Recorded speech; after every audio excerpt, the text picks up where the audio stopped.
I also watched Diary of the Dead the other day. You should watch what? Diary of the Dead. What's that about?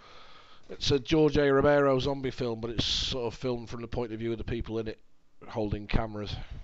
Oh, right. Really, really badly acted. But any film where someone holds a fucking paddles of a defibrillator to the side of a zombie's head and pops their eyes out wins for me. Awesome. Or The film I watched the other day was Indiana Jones and Raiders of the Lost Ark. fucking classic. Absolutely. Why can't people make films like that anymore? I know, I said that to Louise, I said they don't make films like this anymore. There is just not a fucking ounce of padding in that film. There is not an ounce of fucking extraneous crap anywhere in that film. It is about a guy finding a lost ark and fucking machine gunning Germans to death. There's just nothing wrong with it. There's nothing wrong with that film at all. That's awesome. That's my favourite. Even though I love the Last Crusade because it's funny as you like. That's the best Indiana Jones. That first one, isn't it? Oh, without a shadow of a doubt. I mean, have you seen the latest one? What a crock that It's is. a crock of shit, isn't it? Yeah, it's really bad. And I just don't understand why he'd do it. I understand that, yeah, it'd be nice to bring back that character, but you didn't need to bring back that character and his son and Ray Winston. And what the fuck was John Hurt doing in that film? They might as well just got a cardboard cutout. Yeah, what was he? He's like Ugh. Mongoloid. It was some sort of mongoloid. You are so politically correct, boy. No, it was just really bad. And the whole ending of that film, I mean, I could shit out a better ending. I thought was ridiculous was the stupidly superimposed amphibious vehicle With the fucking tree, yeah. I know. I mean, you could almost believe the bit at the beginning of the Temple of Doom where they jump out of that plane in the boat, just because it was, you know, a silly idea, but fair enough, it's Indiana Jones. What's that? What? The Temple of Doom? Yeah. When he's in that plane, and he's got Short Round and Willie Scott in that plane, and no parachutes, Dr. Jones, no parachutes. And they have to jump out the plane that's about to crash into the mountain, and they do it in that rubber dinghy, and it slides down that snow and then into a big river and all that. I mean, it's silly, but it was fun. But that fucking, yeah, I mean, the bit with the fucking tree cutting machine, what the fuck was that? Oh yeah. Yeah, they were cutting their way through the jungle, weren't they? Yeah. And the bit with the army ants, I mean, now army ants are one of my favourite fucking baddies.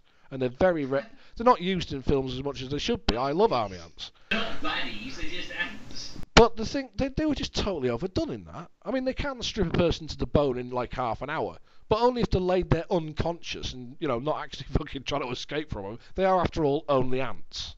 Yeah, they carried that guy away like he was on a bit of rope. I know, it's just ridiculous.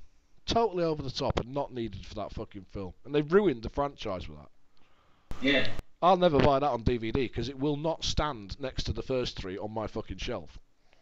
Oh no, it's rubbish. I can't even bear to watch it. It's just he looks so old in it.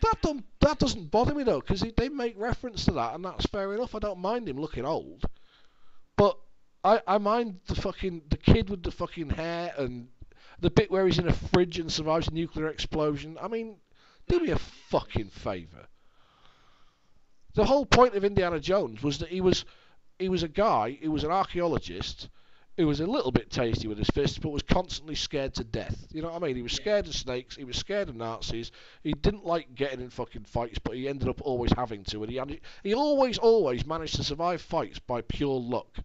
The German got sliced up by the fucking propeller blades on that plane. The guy with the big knife, he just happened to have a fucking gun on him, so he shot him. You know what I mean? There was no bit where he actually he took his life into his own hands on purpose with, you know, with a plan of getting out of it. It was always just a lucky coincidence that he managed to survive. Yeah. And it's just, this one's, you know, it's just fucking stupid.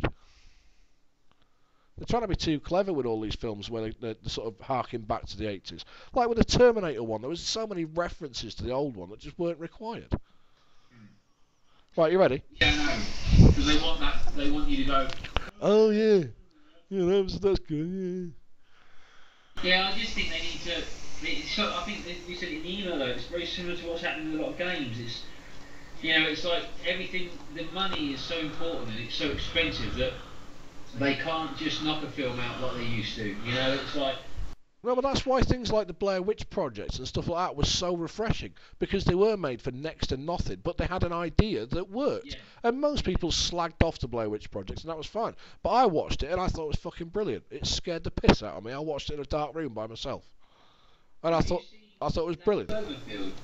No, I've not seen that yet, but apparently I've heard rumours that it's shit. But the people I've heard rumours it's shit from like films like Terminator Salvation, so it's probably quite good. I'm trying to think of other films that of that sort of era that you just don't. Things like The Thing. Yeah, that. I mean, again, not an ounce of padding in the thing. No, it was just.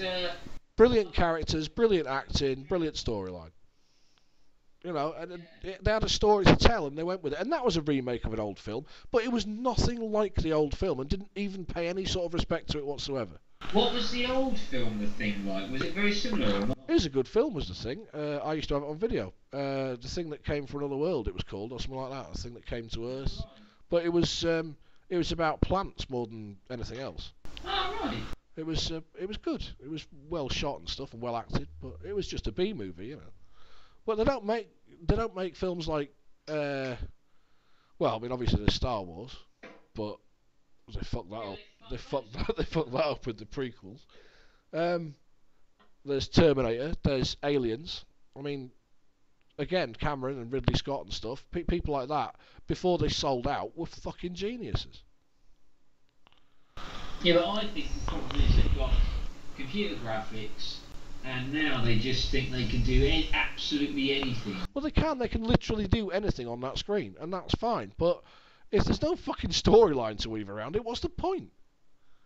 Yeah. Escape from New York, brilliant film. Cheesy as fuck, completely unrealistic, completely unbelievable, but an awesome film.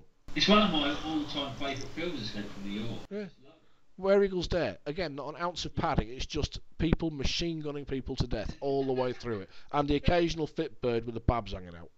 Yeah, but also a very good, like, memorable script, classic script, you know. Classic script, brilliant actors, brilliant acting. Yeah. You know, I mean, Clint Eastwood in that film is probably the coolest person ever to have lived. Oh yeah, he's just awesome, and like they're all awesome. It's like, you know, everything about that film is just classic sort of Alistair McLean. That's it. Yeah. A quality film, and you know, no matter how many times that's on, you would always watch it. The bit. You'd watch it till the end. Car, Yeah. You know, it's just awesome. That, and I mean, I watched Ice Station Zebra the other day. That's a fucking brilliant film. Yeah, that's Peck, isn't it? Yeah, no, it's Patrick McGowan and Rock Hudson. Oh, sorry. Gregory Peck is Guns Navarone. That again, a classic film, and that's a long film as a Guns Navarone, and there is padding in that, but it fucking works. It's awesome, mate. And yeah, and people watch it nowadays and go, oh, look at that, they're not even using the right weapons. It's like, oh, gives a fuck.